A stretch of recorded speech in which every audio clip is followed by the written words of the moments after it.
Ờ. Hai bạn nhìn. Okay, thank you.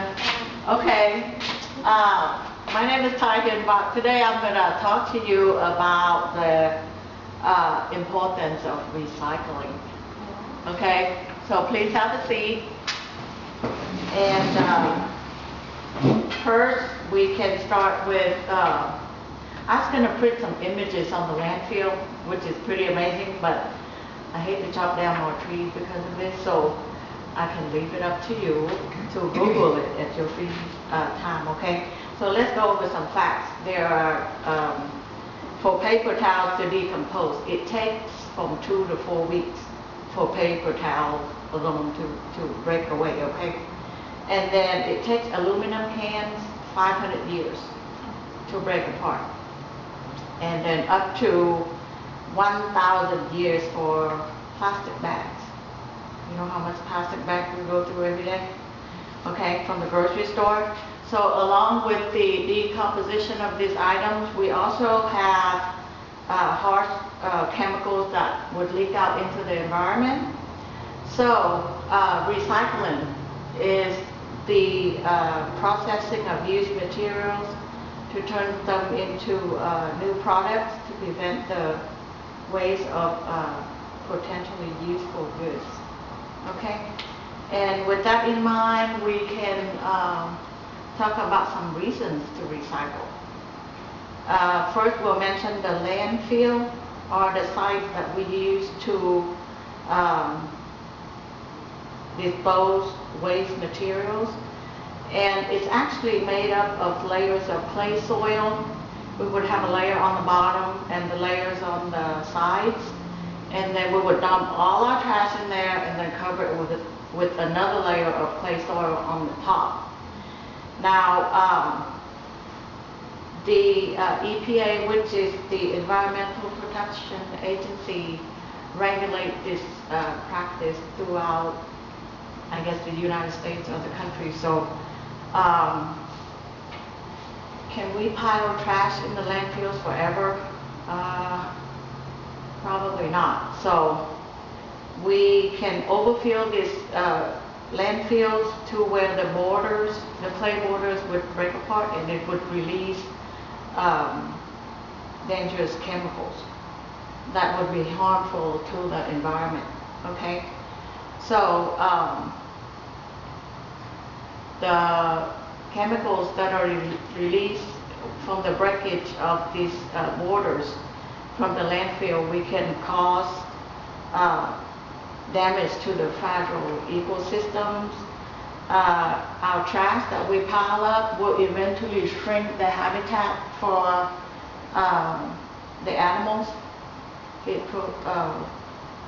And then there are also indirect killers that we should think about that would be swallowed by the animal, or the trash would release the chemicals as well that would be dangerous to the animals.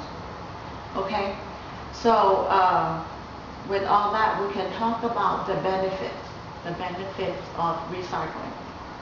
Recycling saves energy, and for each year, if we recycle at least 30% of our waste, we can save the equivalent of 11.9 million gallons of gasoline.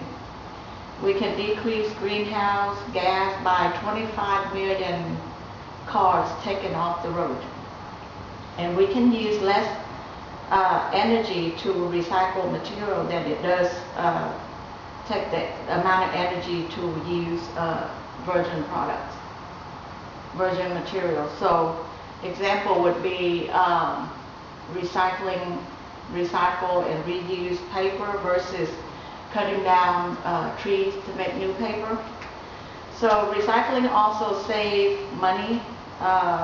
It saves land space. It decreases costs, prevent pollution. Recycling paper creates 74% less air pollution and 35% less water pollution than it does the virgin fibers. So we don't have to deal with decomposing the waste or releasing the gas chemicals from producing goods from the woods or the new material. So instead of the landfill, we can have recycling centers, okay? And if we have recycling centers, we can amount to breathing cleaner air and drinking cleaner water. Recycling can also save or create jobs. And it does that by statistics indicate that one landfill job can equal to 10 jobs in recycling and 25 jobs in recycling-based manufacturing. Okay, so why is it that people don't want to recycle? Number one is inconvenient. Number two, it takes time. And there are no pickup places readily available for people. And there's not enough space. And some people just think that it's too hard and it just won't make any difference. Okay? So actions that would be required toward recycling. It takes time to separate your products into recycling bins, whether at home or in public places, okay? But another way that we can contribute to recycling would be to buy smart, which means that you should only get the things that you would really need. And it's really hard as a consumer to make wise choices, I guess. So you can reuse things or turn them into something useful again. You can donate items, and you can compose organic nutrients back into the earth. And an example of that would be banana peels. You can throw it out in the atmosphere or the environment, and it won't cause any harm. Or the grass clippings, you can leave them onto your yard. And you can also find the nearest recycling center by logging on to earth911.com. Okay? So in conclusion to this, there are so many approaches to recycling, and it's easy to become discouraged with this, especially when the problem is so widespread that we think our individual effort won't make any difference. But it does, and the benefits really outweigh the inconvenience or just being lazy. So we don't just recycle for ourselves, we also do it for the next generation, for your children's children.